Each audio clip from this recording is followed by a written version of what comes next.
Nanone nguhaye ikaze we mukunzi wacu, nizere ko umeze neza. Uyu munsi ngiye kubereka kandi kantu k'ingenzi. Hari igihe umuntu akwandikira muvuga ururimi rutandukanye, wenda wowe ukoresha icyongereza, wakoresha igifaransa, wenda kubera uba utakizi neza bikagenda bikugora nyine ibyo akwandikiye cyangwa se kumusubiza. Uyu munsi ngiye kubereka tekinike nziza wakoresha mukaba mwaganira. Ubwo rero nibyo tugiye kureba. Nuza muri Play Store uzashaka application kanditse gutya Gboard, Google Keyboard. Ariko amatelefoni menshi mashyashya aka application biba bikoranye, ariko uramutse wenda ubwo buryo utabubona tugiye gukora, aka application wa making sure ko ugafite. Noneho nzaza kuri WhatsApp, urugero ninza kuri WhatsApp,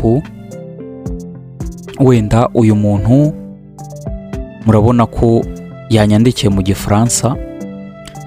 Nimba yanyandikiye mu gifaransa, nshobora gukopiya ino message, ayikorera copy. Namara kuyikopiya,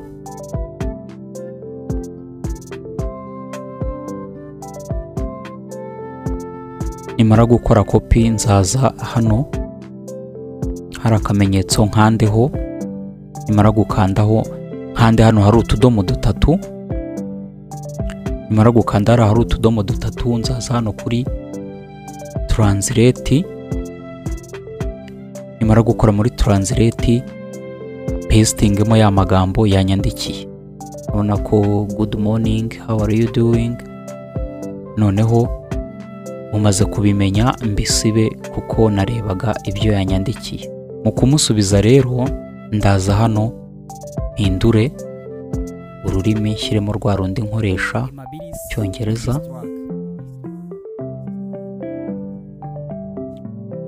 Gushyiramo Icyongereza hano, nshyiremo ubwo urwo akoresha ni Igifaransa, nemeze hariya. Nanjye urwo nkoresha hano ihita irudetectinga, si ngombwa ko uruhindura. Icyo ndandikamo cyose irakidetectinga.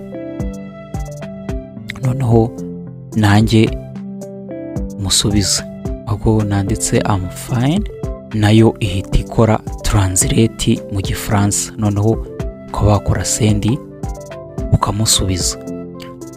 Dore ni tekinike wakoresha uramutse umuntu akwandikiye mu rurimi wenda utiyumvamo neza, wenda ukabukoresha nk'icyongereza cyangwa igifaransa. Aka tekinike ushobora kugakoresha mukaba mwaguma mukaganira nta kibazo. Kora subscribe kugira ngo ujye ubona video nziza nk'izi ngizi. Sawa, murakoze.